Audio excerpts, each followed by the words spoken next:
We're now joined by Ashish Prashar here in London. He's the former Middle East peace envoy advisor and also a political strategist. Ashish, welcome to the News Hour.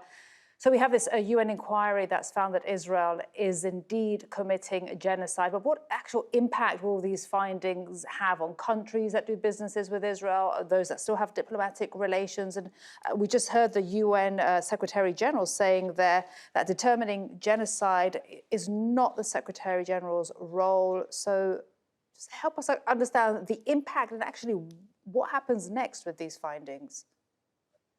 So for me, this is really interesting. Look, we've all known it's a genocide since about December 2023.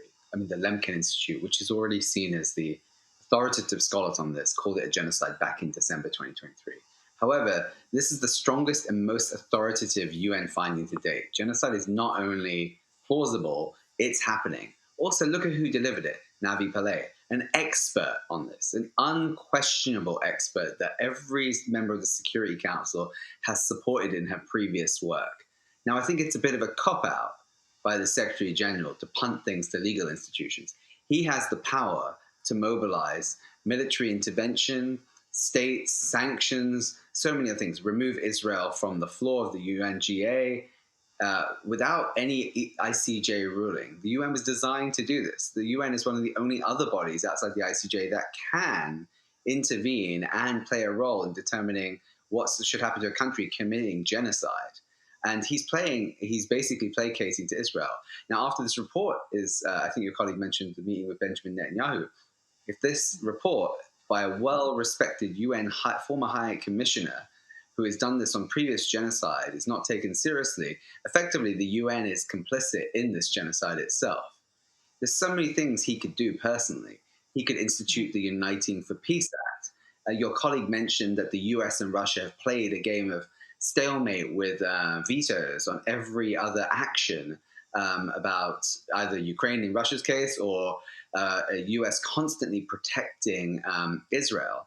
However, the Uniting for Peace Act, one member state can put that forward. One single member state on the UN General Assembly floor, and he's a majority vote to actually send a peacekeeping force. And it takes the power away from the Security Council. The Secretary General could support that if he's worried about anything else. However, he's chooses to be complicit. His statement today does not represent where the world is right now. And on that point, where the world is right now, we are seeing increasing global condemnation. We just had the emergency summit there in Qatar, and growing condemnation from many of Israel's traditional allies as well. And next week, we of course have the UN General Assembly, where many countries are set to recognize a Palestinian state. What will this UN finding that says that Israel is committing genocide, what impact will that have on what is decided and discussed there in the UNGA? Look, it's all well and good, these countries in the United Nations, and it is symbolic and important that they want to recognize Palestine, but they've got to do everything to protect Palestine. There's no point of recognizing Palestine if there's no one there left to recognize. There needs to be these members who are going to recognize the Palestinian state. By the way, can we just talk about this 1 second? Already 40 countries recognize Palestine. It's a handful of white European countries that don't recognize a Palestinian state. So again, the world has already recognized Palestine. It's the Europe and the United States that is catching up. In this case, the US is still behind. But let me just be really clear on this point. Like, the first thing they should all be doing when the UN General Assembly is UNGA is assembled is to call for military intervention, is to protect the future of a Palestinian state immediately. This report should be bound by the Genocide Convention. Any other conflict or any other war, any other massacre, Navi Pillay's findings would move the world to intervene. You have to ask how complicit the United Nations is and how in bed they are with the United States if they're not going to move the world to intervene and protect the Palestinian population. Ashish, I want to speak about children, and Israel's war on Gaza has often been described also by the UN as a war on children, a graveyard for children.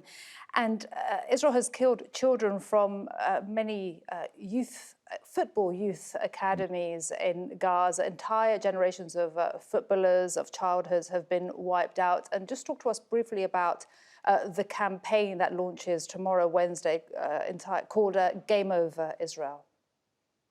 Right. So look, for years, people have been asking FIFA and UEFA to punish or sanction Israel for being an apartheid state and everything else. That's going nowhere. Let's just be honest. Like the United Nations, FIFA is acting in its complicity by protecting the Israeli occupation. So tomorrow, a campaign launches that's calling on all football fans, all people of conscience, to flood their football federations, whether via email, whether by phone, or demonstrating and occupying federation buildings across Europe. Why? Because the federations in Europe have the power. And in some cases, actually in most cases, the CEOs and presidents of football federations of France, Italy, Spain, these countries have the power to independently go out and boycott Israel and boycott any nation or any club or anything they want to do. And you know how we know this? They did this to Russia. This myth that FIFA suspended Russia it is what it is. It's a myth. What happened on the second day of Russia's invasion of Ukraine was that 12 European countries, led by Sweden and Poland, boycotted the Russian Federation.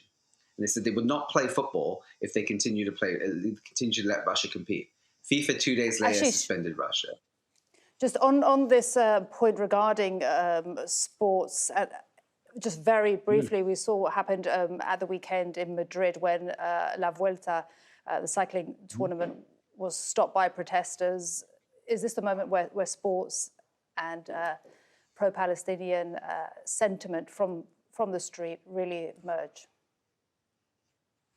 Yeah, I mean, look, it's not just pro-Palestinian sentiment. The world's calling it a genocide. Everyone with conscience is saying we need to intervene at this point, right? This is, if you have a conscience and if you were taught at any form of education that genocide was the ultimate crime, you are intervening. Sport is a powerful platform. The Colosseum, as we call it, where people entertain people, is a powerful platform.